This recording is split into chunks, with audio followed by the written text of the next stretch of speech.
So this is Book 7, Chapter 10.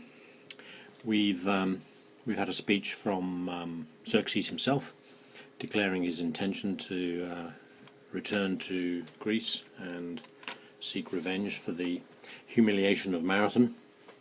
Then that was Chapter 8, I think. In Chapter 9 we had Mardonius, cousin to Xerxes, speaking in support of Xerxes' opinion, rather sycophantically. And now, in Chapter 10, we have the third speech. It's the longest speech in Herodotus, in actual fact, and its length indicates its importance. It's made by a character we haven't met yet in Book 7, that is Artabanus. Now, Artabanus is uncle to Xerxes. He is he's Darius' brother, in actual fact, and obviously an elder man, and he's a sort of figure that crops up in Herodotus quite a lot. He's the old, wise advisor whose sensible, good counsel is ignored, and this is quite a common figure. You'll remember Solon and Croesus in Book 1 of Herodotus. It's this figure is inherited really by Herodotus from Homer. There are lots of people in Homer who old, wise characters who offer good advice, but it's ignored. And we can think of possibly the most famous such character is Tiresias in Sophocles. So what does Herodotus say here at the beginning of Chapter 10? So he recaps and he says, Mardonius, here's an interesting verb, epileino, I think is the verb, and it means to smooth a piece of wood. And that's what Mardonius has done to Xerxes' expression of opinion. Can you see? Having smoothed the opinion of Xerxes, that's a genitive there, he stopped. Now what does it mean by he smoothed? Well, I suppose you might say he sort of gave it a PR job. He rubbed all the rough edges off it and gave Xerxes' rather extravagant and boastful speech a more diplomatic and political gloss. He smoothed over the rough edges. Here's our verb, siopato, which you might know. It means to be quiet, to be silent. And we've got a genitive absolute here, clearly. While the other Persians were silent and not daring, tolmato you may know, and not daring to... here's the infinitive, apodeiknumi. Probably we're going to say here to state publicly, and not daring to state publicly an opinion opposed, and tien here is accusative feminine singular, going with gnomen, not daring to utter publicly, to state publicly an opinion contrary to the opinion proposed by Xerxes. So while the other Persians, who clearly are fearful of contradicting Xerxes, tells you something about the nature of the Persian monarchy. Artabanus, the son of Hytaspes, being uncle to Xerxes, and being reliant upon this, indeed. I suppose the idea is that he's being uncle. He instead of saying being, we can say who was uncle to Xerxes, and who was reliant upon this fact, i.e. his status as uncle to the king. Notice how the particle dare, emphasises the toi. Okay. And on this fact indeed being reliant, he said the following things. So what does Artabanus say? He starts, O Basilu, O King, Your Majesty, I suppose. Notice it's in contrast with what did Mardonius said. Mardonius said, Despota, Master. And in that first word we heard, in Mardonius' first word, we heard the flattery, the subservience. Here we see, in the first word, Artabanus being more correct, more proper. Now, we have another genitive absolute. This is the participle, and this is the noun. Gnomer is an opinion, a proposal, and the verb is lego, I speak or I say, and it's a genitive absolute. There's a negative, so with opinions opposite to one another, not said. Notice, by the way, that we've got men here, which will be picked up by lek thesaon de here. Okay. Notice how lek thesaon in the second line is positive, where mer lek thesaon in the first line is negative. Now it is a genitive absolute, but we'll translate it as a conditional, and we'll say if opinions that are opposed to one another are not spoken, uk esti. It is not possible. Usually it's ex esti, isn't it? But here it's just esti. It's not possible. It's not possible. Now, what is not possible? Well, we have here the verb haireomai, which I hope you know. It means to choose.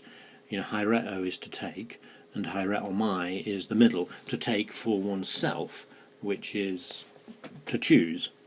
And we have the participle haireomenon, and then we have the aorist infinitive halesthai. And this repetition is significant. It's not possible for the chooser to choose ten ameno. Now, I hope you know ameno, and it's the irregular comparative of agathos. It's the better. It's not possible for the chooser to choose the better. You know, if you're wanting to come to a sensible way forward, then you need to discuss various possible ways of proceeding.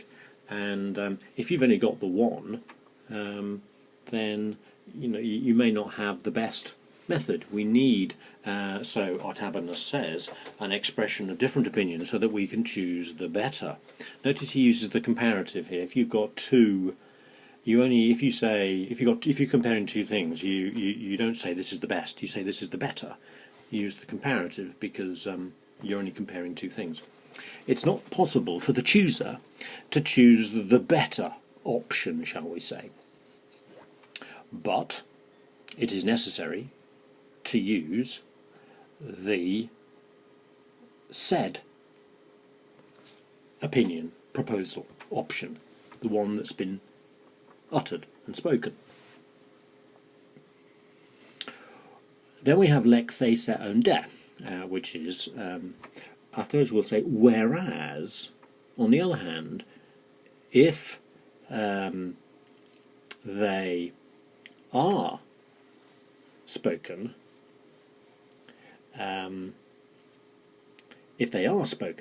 it is possible. Esti, okay. So we have mer lek thesaon in the first line and uk esti, the two negatives in the first line, and then we have the two positives, lek thesaon de. But if they are spoken, then it is possible. And now we have an interesting comparison, quite a good comparison, introduced by Hosper, which you'll know, just as or just like. Just as, and he talks about gold, just as gold, ton cruson, and then he specifies which gold. Gold, pure gold, akeratos, okay. Just as, here's the verb, diagnosko. Now you remember, you know, in English, in the modern world, you can have 9-carat gold, you can have 18 karat gold, you can have 24 karat gold. There are different qualities of gold, different purities of gold. So he says here, just as we can distinguish, diagignosko is the verb, just as we can distinguish, sorry, it's a negative, isn't it, actually? Diagignosko. And then, of course, we have the positive down here. Just as we don't distinguish pure gold itself next to itself, in comparison with itself. We don't distinguish pure gold by itself, in isolation. Okay. And in fact, you've got a men and a der, haven't we? So by itself, in isolation, against itself, that's not how you tell pure gold. But when, paratribo is the verb, when you literally rub it next to another gold, I suppose what we'll say here is when you rub it and compare it with another gold, then we can distinguish the better. I don't know how modern, we've got sort of very scientific methods now of distinguishing 9 karat gold from 24 karat gold, but in the ancient world they used what they call a touchstone, a very hard dark stone, and you rubbed the gold against this hard touchstone, and the gold left a mark, and different golds left different marks, and that's how you were able to tell pure gold from less pure gold. So, but when we rub gold and compare it, I think we have to supply this, and compare it with aloi crusoe, another gold, then we can tell, we can distinguish. Notice the force of the prefix dia there. It is to tell apart one from another. We can distinguish the better. This sort of comparison here made by Artabanus is a nice one, and it lends his argument some credibility.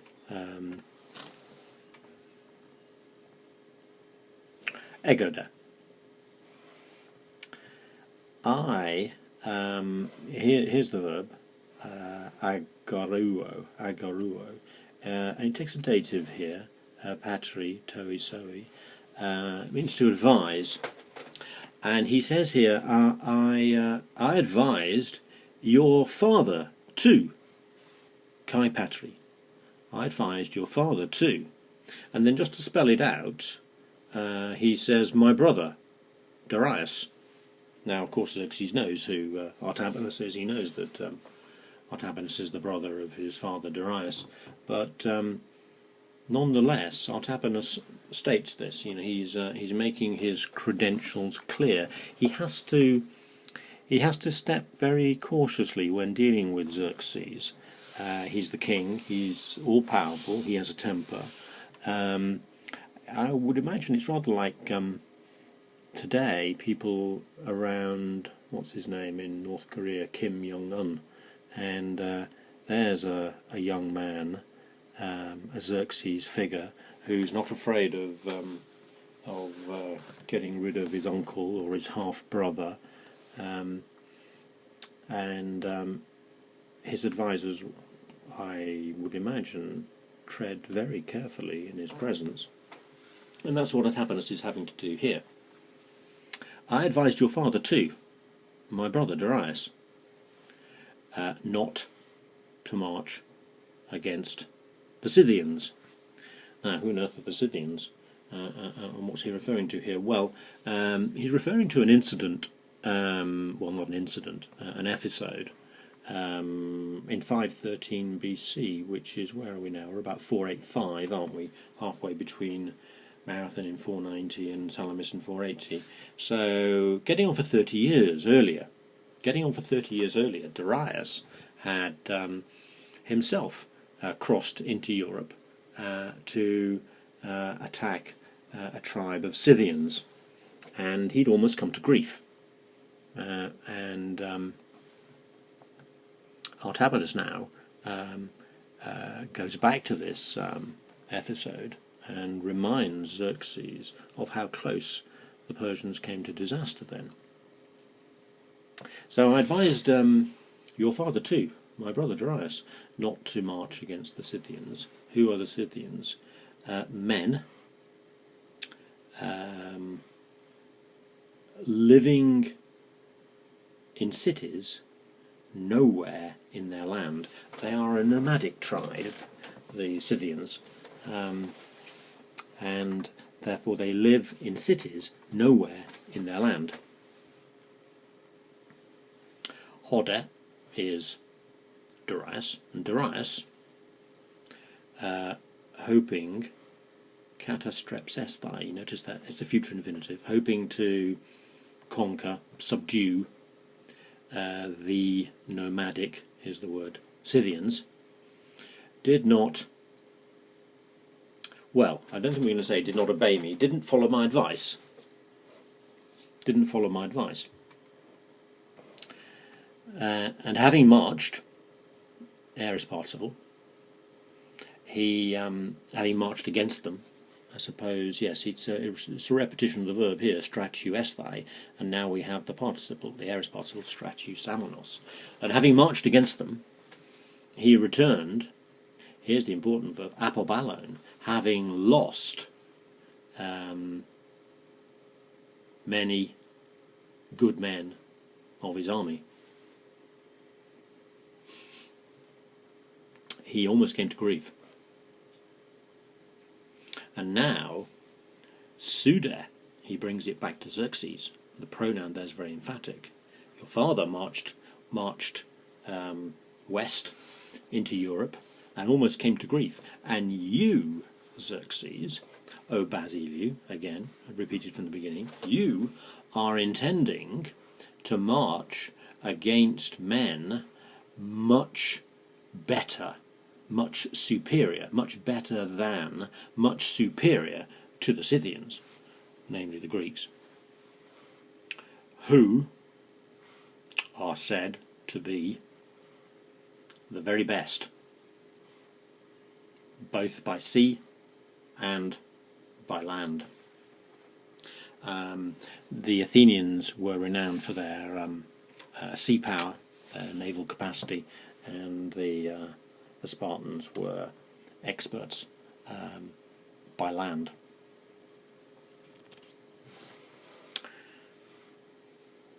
Now, what about the last sentence?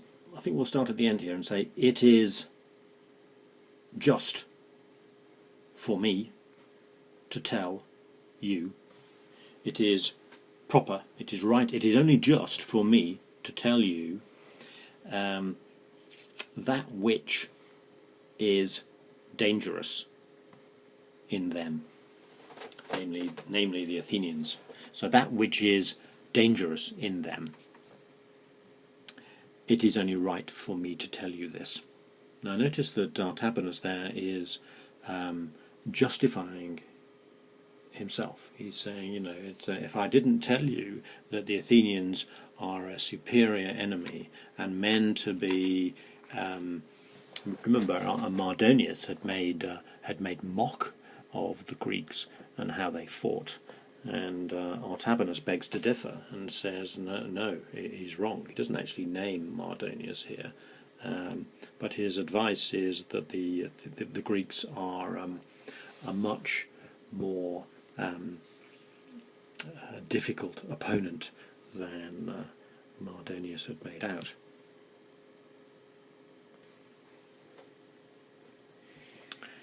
Fermi, I say, this is you say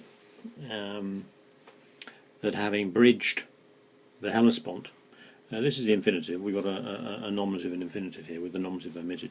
You say that having bridged the Hellespont, you will lead an army through Europe into Greece. Now, this kaidakai, it's an unusual use of kaidakai. Kaidakai here means something like suppose.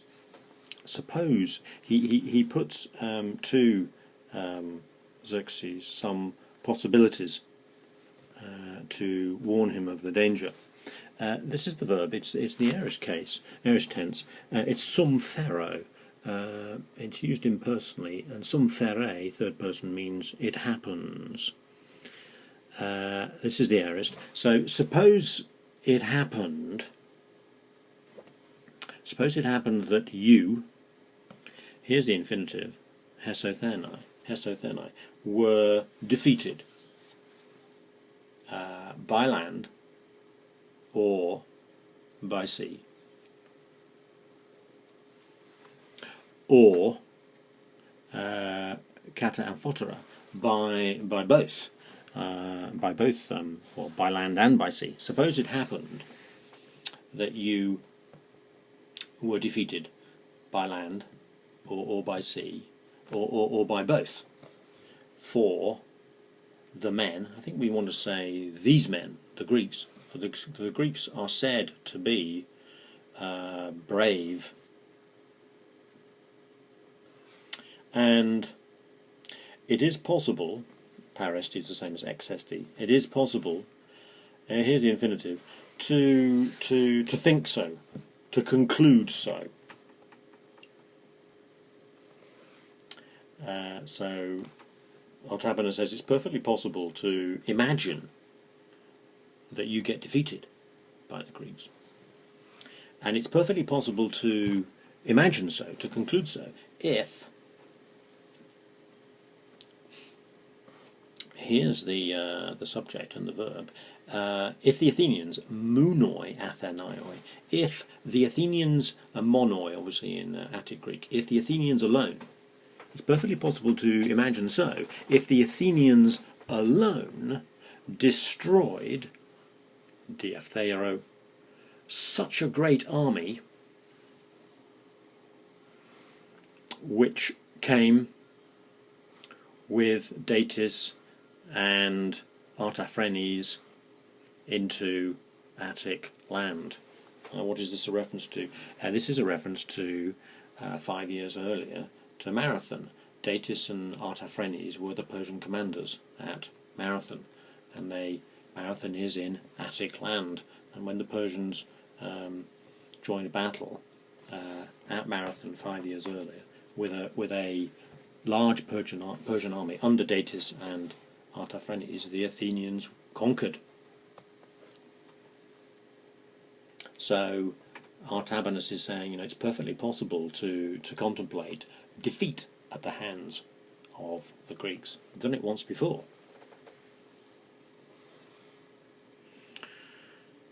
Ukon. Well, there's a negative there, uk. Amphoterei is again this idea of both land and sea. It's a dative case, obviously. This is a verb you know. Koreo is basically to go, and sort of anakoreo is to go back, and prokoreo is to go forward. Koreo is just to go. Here it's the idea of to go well. It's an impersonal use. And again we have to supply suppose. Suppose it didn't go well for them, Amphotera, in both land and sea. So suppose it didn't go well for them, meaning the Greeks, in both spheres, land and sea. But, this is if they attacked with their ships,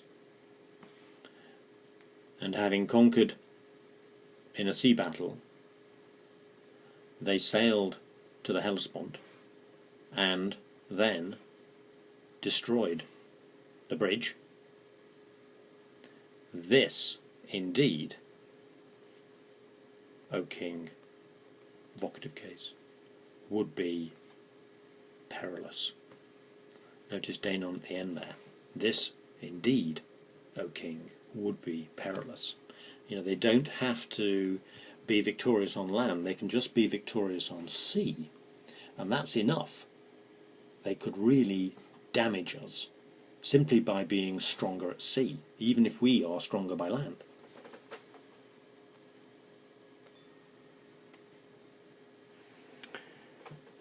So, ego de. Artabanus continues his speech.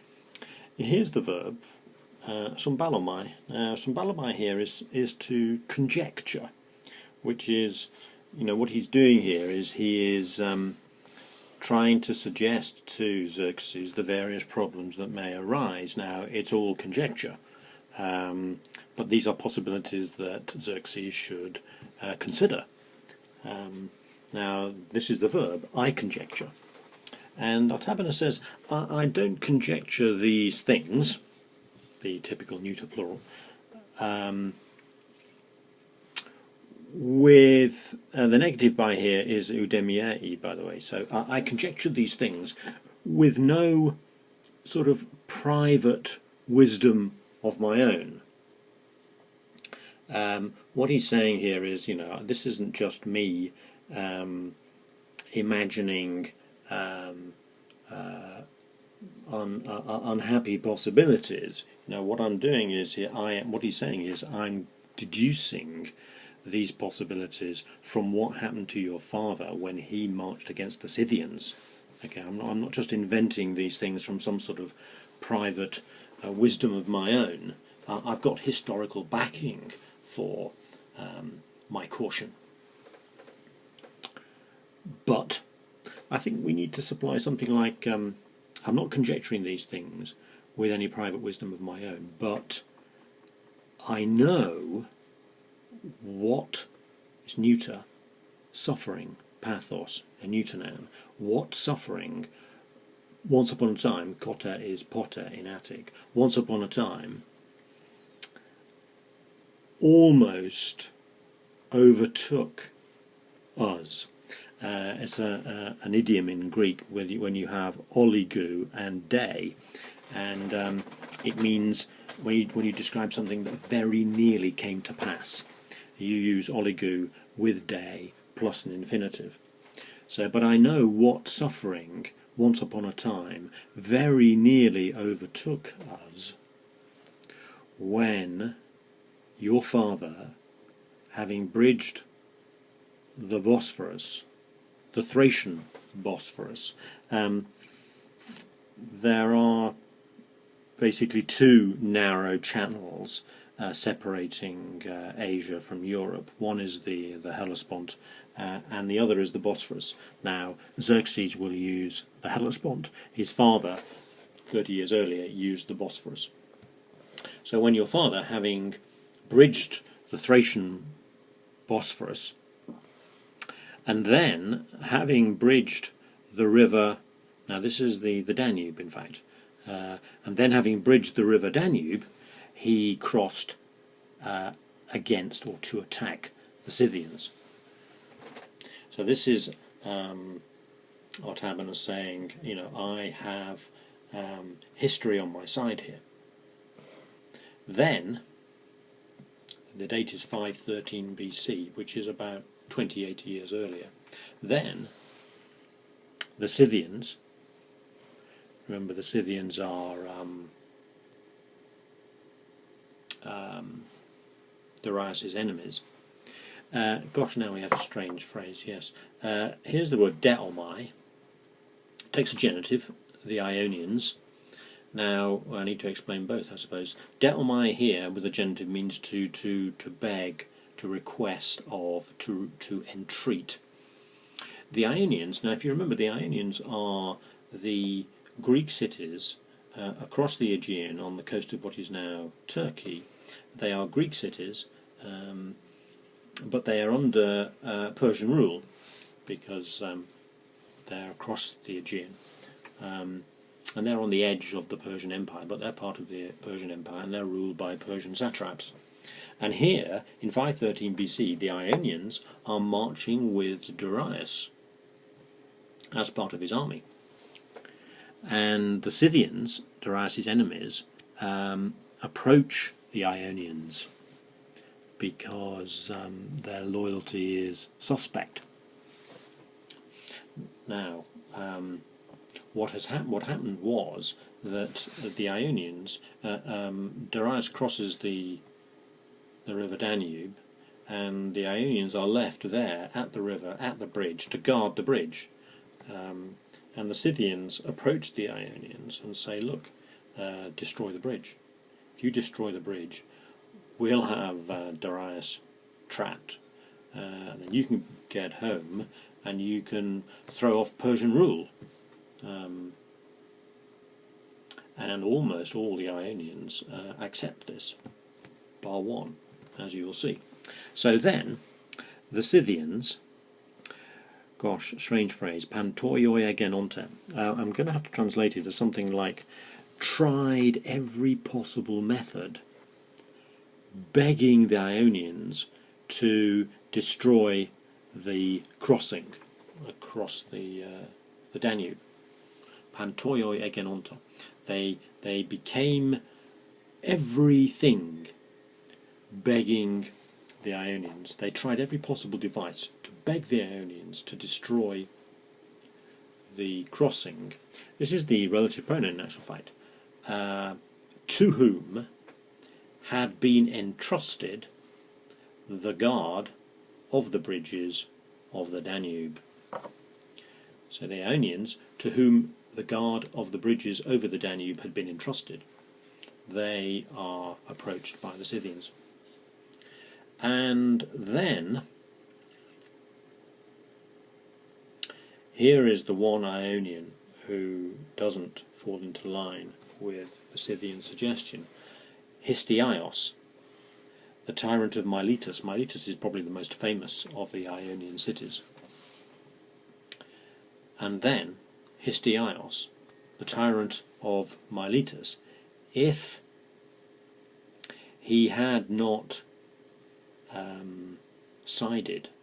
obeyed the opinion of the other tyrants, and had not opposed them. You know the adjective enantios, opposite. This is the verb enantiomai, to oppose. If he had not, if he had fallen into line with the thinking of the other tyrants and had not opposed them, so there's your if clause, and now we have our apodosis with the an. Then, now it's ta pragmata. I think we're going to have to say the power of the Persians would have been destroyed. Dia gadstomai. And notice the dia there as a prefix, meaning something different from what it meant earlier on. Dia here means would have been completely destroyed, thoroughly destroyed. The empire of the Persians would have been thoroughly destroyed if Histiaios hadn't held out.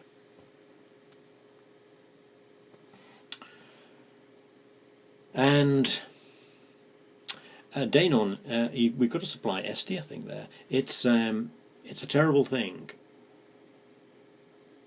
It is a terrible thing. Yeah, there's no esti there, and it's a terrible thing to hear about this. What happened in 513 BC when the Persians came so close to disaster. And it's a terrible thing to hear about this by word.